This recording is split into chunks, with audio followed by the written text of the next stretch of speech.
Hello y'all, and welcome to YoungFolkKnits. Today I have a lot of knitting projects I'm working on, some color work, some texture, getting ready for fall, as well as some sewing projects I have recently finished up. So if you want to hear all about it, stick around and we'll dive right in.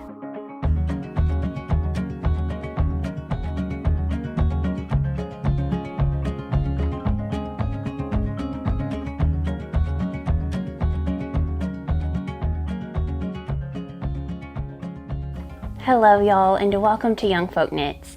If you're new here, my name is Casey, and on this channel I share all about my love of fiber arts. So there's lots of knitting, spinning, sewing, and who knows what else we might be up to at the moment. I also occasionally share about life on a small farm here in Arkansas. So if any of that sounds like it might be your cup of tea, then make sure and hit that subscribe button so you don't miss out on any future video content. Today I've got a lot of projects to catch you up on. I didn't release a video last week, which was actually the first time in, I don't know, over a year that I have not released a video. But I wasn't feeling well. I got a bit of a kidney infection, and the week prior I usually film my videos quite a bit in advance, and so I was just down and out and did not feel like getting up to much. I'm excited to be back this week and get to share what I have been making. Thank you for your kind messages, checking on me and making sure I was doing all right. I really appreciated that. Believe it or not, it's mid-August. School is back in session. I do homeschool, so school's never really out of session, but we did take a short break and we've started back up. So very busy on that front. It's gotten incredibly hot and dry, and the gardens here are pretty much done, so I've just quit. I'm not even trying to take care of the vegetables anymore because it's too hot. It's too hot and too humid, and there's no rain. But we had a lovely season for tomatoes, cucumbers, squash, zucchini. I got some great watermelons this year, peppers. Everything did really well for the first half of the summer, and I was very pleased to be able to put up a lot of tomato juice, be able to stock our pantry. So I call that a success. And now I'm ready to say goodbye until next year, until we meet again, to my garden. And that means I can get back to focusing on my knitting and sewing, which I love. And I wanted to catch you up on some of my knitting projects. Before I do though, let me tell you a little bit about what I'm wearing.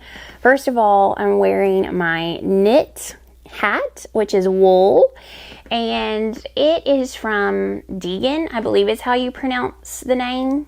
I think that's correct. I read it all the time, but I've not actually heard it said aloud, I don't think. So I did get this after we went to Rhinebeck a few years ago. I fell in love with it, but it sold out, so I was able to pre-order it as soon as we got home, and I really like it. It is more of a fall hat because it's wool, but sometimes I wear it anyway in the summer because I'm a rule breaker.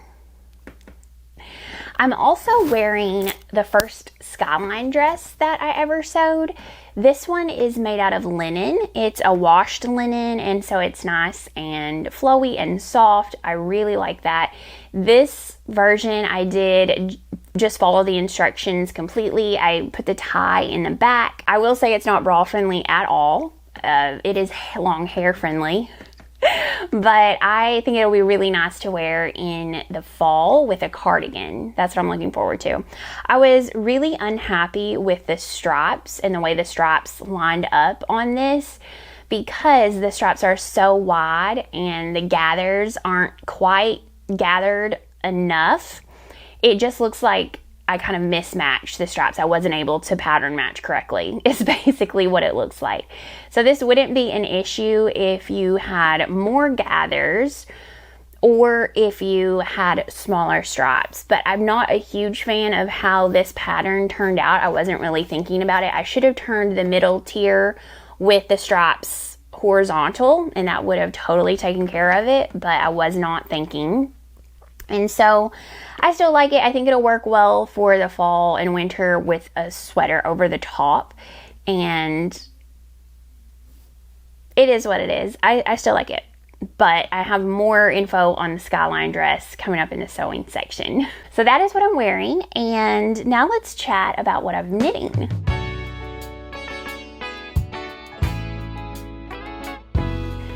First of all, I have the Peatlands sweater. This is a pattern in testing for Cheryl from Cocoa and More Knits. And I decided to use a yarn I have not used in a very long time. It's Rowan Felted Tweed. It's a really lovely drapey yarn. I purchased this from Wool & Company, and I believe that if you purchase a certain amount of this yarn, then you get a 10% discount because you're buying it in bulk, basically. You buy a sweater quantity. So I had to get like 8 skeins of this or something like that for this sweater, and they weren't even skeins, they're balls. So I had to buy like 8 of them, and that made me eligible for the discount, which I was very happy about.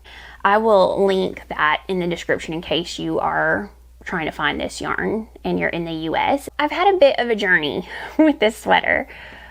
I loved it the second I saw it. I knew I wanted to do a dark and moody version of this sweater. I loved it. It's a circular yoke. It has simple color work all the way through. It switches your main color so that the yoke is one color and then the body is a separate color. I really liked the way that looked, and I was doing it. I switched colors, and I was worried about this. I've been worried about it the whole time, but after I switched colors, the nut brown walnut sort of nutmeg color I like, but when I switched colors, I did not like the way that it played with the black. I felt like it looked a little bit too almost like a dirty brown. Instead, it needed to have a little bit more orange to get the look that I was going for, a little bit more of a cumin color, and it didn't, and I was not happy with it. I talked to Cheryl, who is the designer, and since I'm testing this, I try to be very much respectful of following the pattern because that's the point of test knitting it. But I did ask her if it would be all right with her for me to go ahead and not switch my main color, but keep my background color as the main color throughout the entire sweater. And she said that would be all right. So I ripped back, I re-knit it, and I split for sleeves, and I'm working on the body, and I'm much happier with it. So this is going to be an all black sweater with the color work in these 2 contrast colors. One of them is a oatmeal-y gray color, and the other is this sort of nutty brown color. And I like it. I think it looks much more like what I had envisioned. And once I've envisioned something in my head, it's very disappointing to me if it doesn't look just like that. So I'm very happy that this is now turning into what I know I will enjoy wearing. I have split for sleeves. I'm knitting these on my Lantern Moon handcrafted interchangeable needles. I did that because I was having a little bit of trouble reaching gauge. My gauge was a little bit too big. So I switched over from metal needles to wooden needles, and it helped a lot. These are still so nice and slick though that I don't have any trouble. It doesn't make that big of a difference, but it makes just enough to help me hit gauge.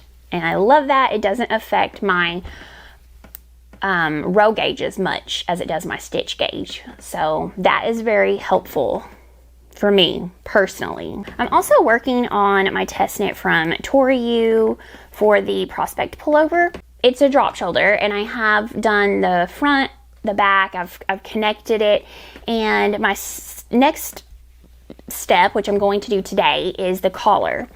And I found some needles. It calls for US 4 for the collar, the ribbing, and I found these, which I wanted to give away like 3 or 4 years ago in a yarn shop in person, and it was really cool. So these are the Addy Rocket Squared.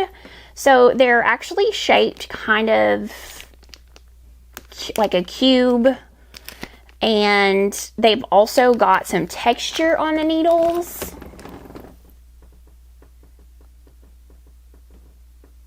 I'm having trouble getting it to focus. I've heard a lot of things about these. I've heard that they help with hand pain for people who get tired hands while knitting. A lot of people really enjoy these.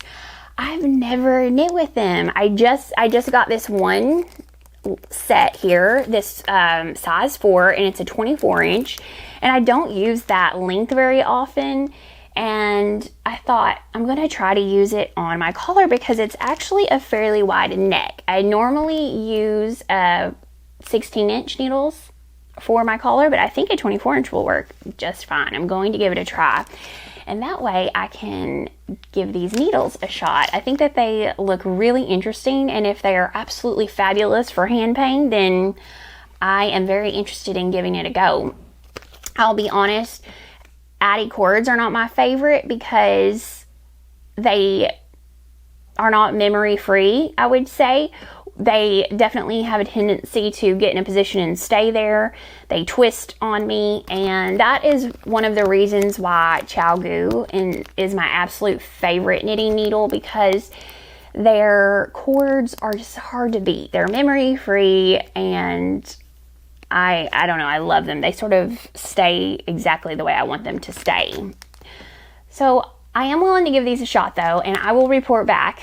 For those of you that have used it, maybe you can tell us in the comments what you think about them. I have so far only heard positive things. I haven't heard any negative things.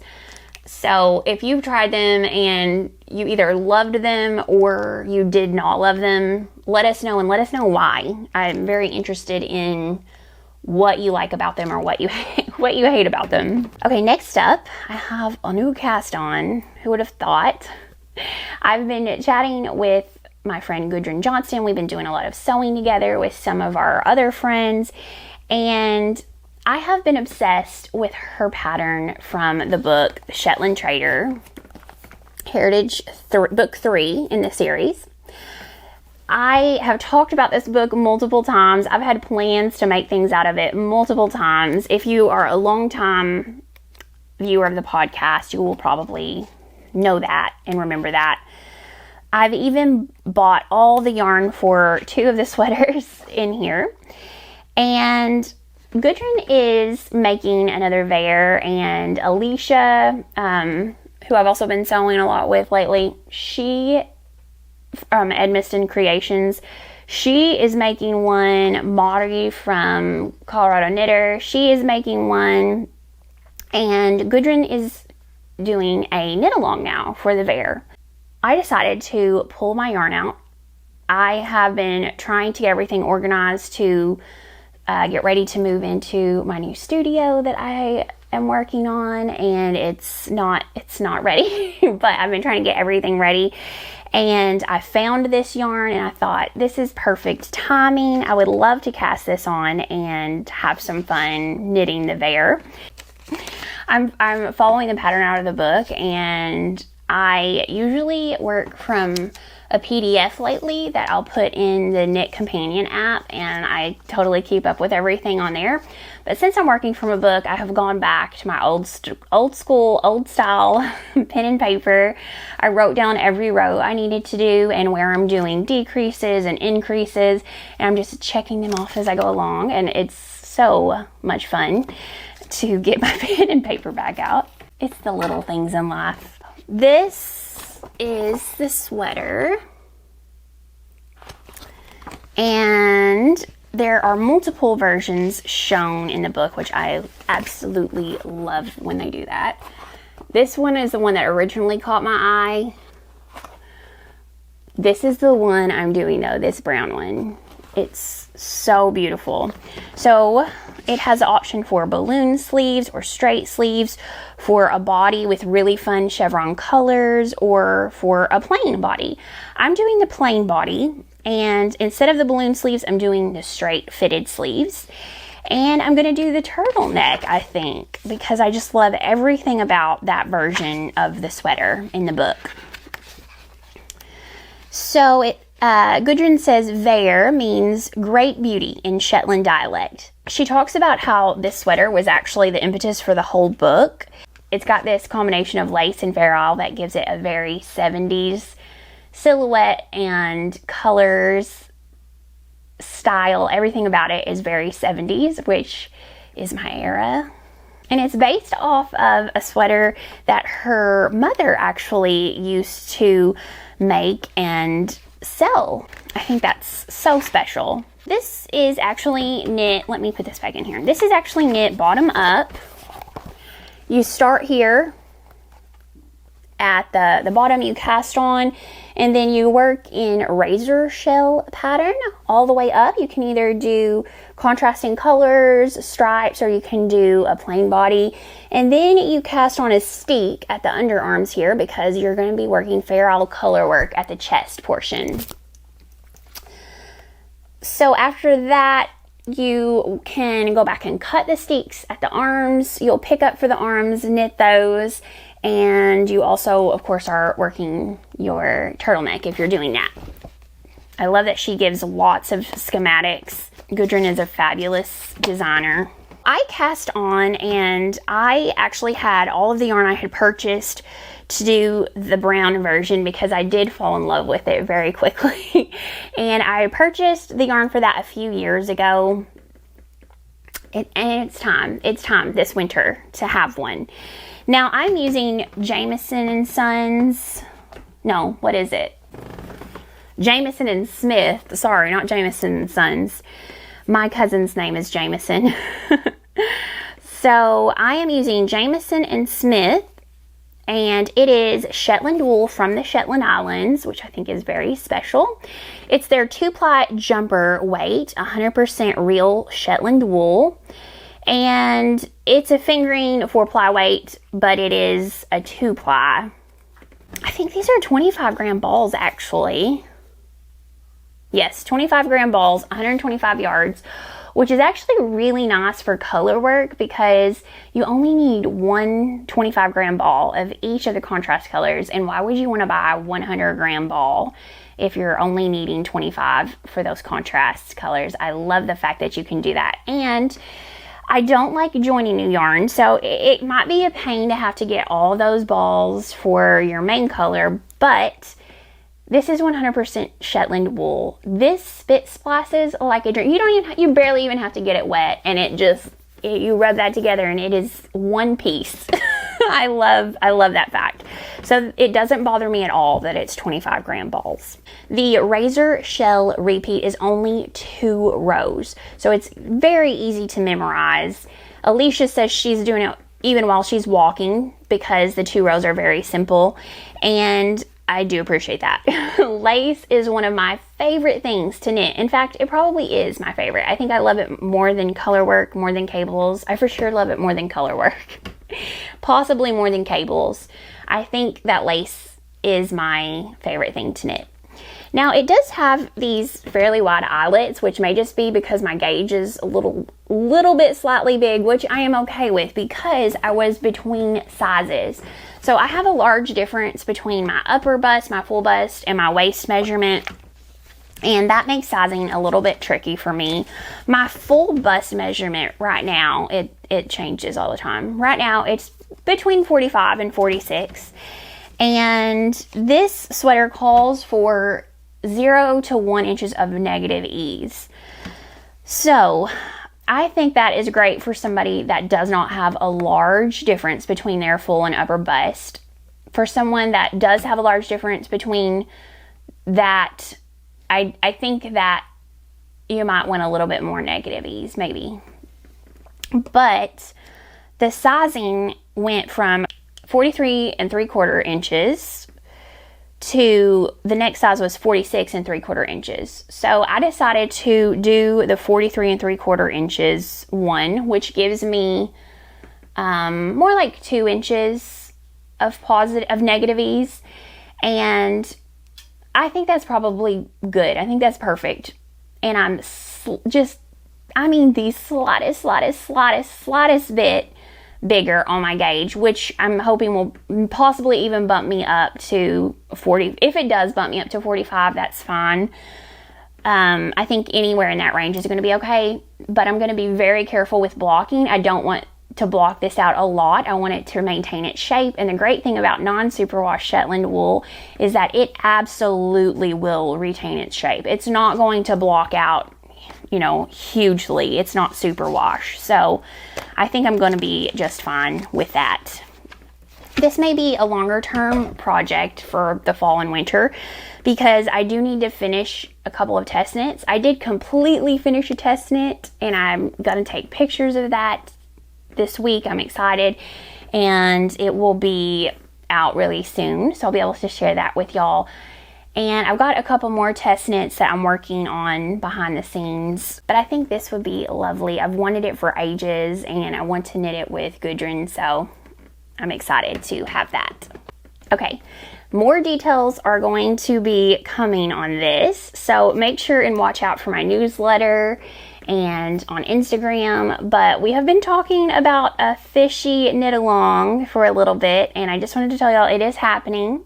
So expect it to start the 1st of September, and whips of course are going to be welcome. It's going to include anything fishy related. So I've got a whole bunch of fish patterns I can't wait to share with you. But not only that, anything fisherman core. So, you know, a fisherman might wear it out on the river fly fishing, but also half fisherman's rib, all of that stuff. It's going to be very open. It's not just going to be a knit along, it's going to be a make along. So any type of making, sewing, crochet, knitting, beading. I've been making beaded fish stitch markers like crazy. In fact, I will show those to y'all soon. I need to get those, but I forgot to bring them in here. Weaving, I mean, anything, any kind of making is going to be welcomed in the make along. So I think it's going to be so much fun. I've got a lot more details to come soon. I've also been sewing up a storm lately.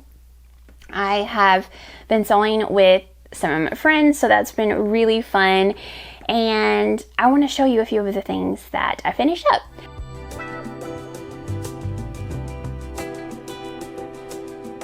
First of all, I just finished another skyline dress, which I have to say I am very much in love with.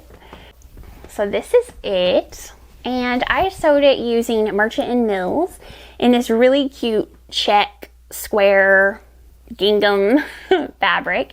It's red and pink and orange, and the grid on it is actually a sky blue color, almost aqua, so it's really fun.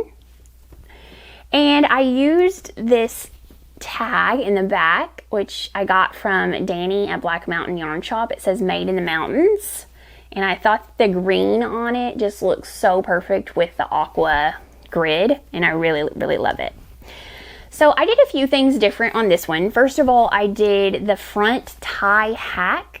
Sydney Graham has a complete YouTube tutorial on how to do this. It's extremely simple, very easy, and it made all the difference in fit for me. It's so much easier to tie it in the front. It's such a hassle to tie it in the back, and it makes the fit a lot better because it's easily adjustable when you tie it in the front.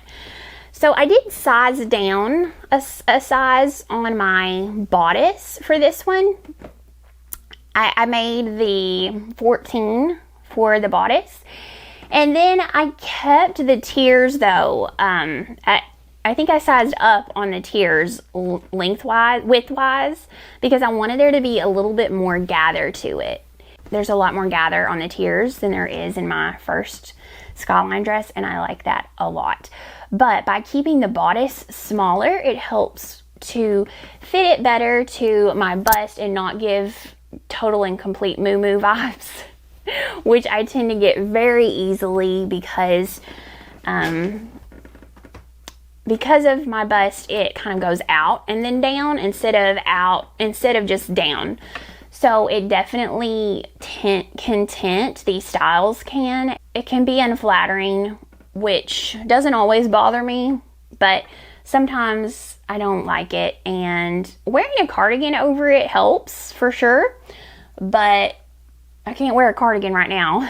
So I was very happy with how this one turned out.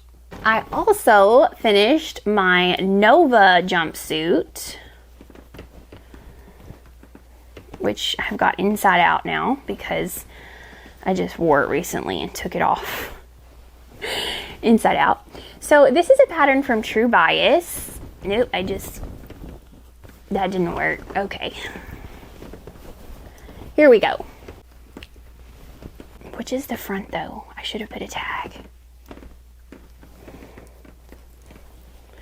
So this is a pattern from True Bias, and it is a knit fabric actually. It's for a jersey fabric, and I love it so much.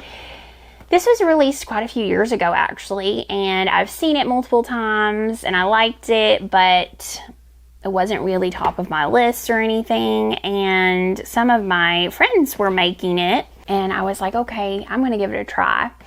So I cut it out, and I'm using the color Pine, this fabric, which is a jersey tinsel from You Fibers, and that's in North Carolina, I believe.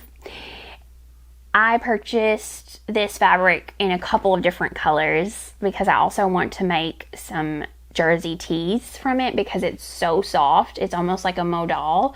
It's extremely pleasant to the touch, and it's basically like you're wearing secret pajamas.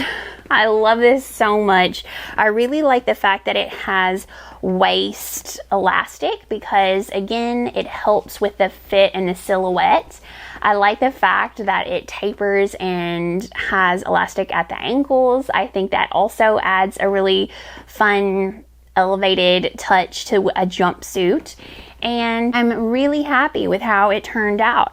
I actually didn't use my serger much for this. I do have a serger, but I basically just did stretch stitch on my regular sewing machine. I have a jersey needle and it worked really well. In fact, I thought it worked better than my serger did even for this particular project. I either made the size 16 or size 18 because I did not want it to be tight. I wanted it to have some drape to it. I did not want it to be painted on.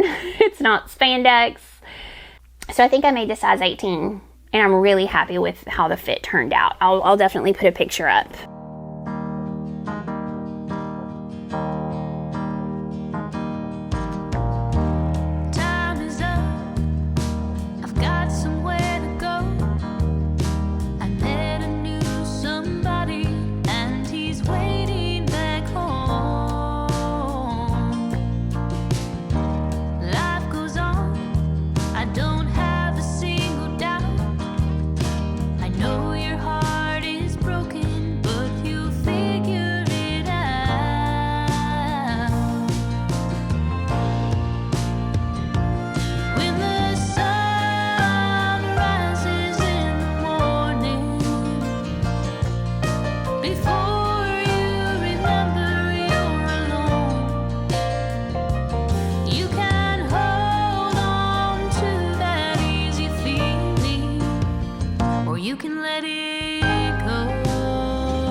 I actually have a couple more sewing objects. I made a Donnie shirt. I finished my bag, but I am getting so hot. I'm going to save those for next week.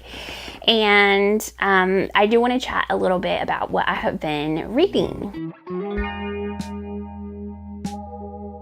So I'm always on the lookout for a new book, and Candace from the Farmer Starter Fibers posted about their book club, which I did not realize that they did. I've probably missed the posts about it.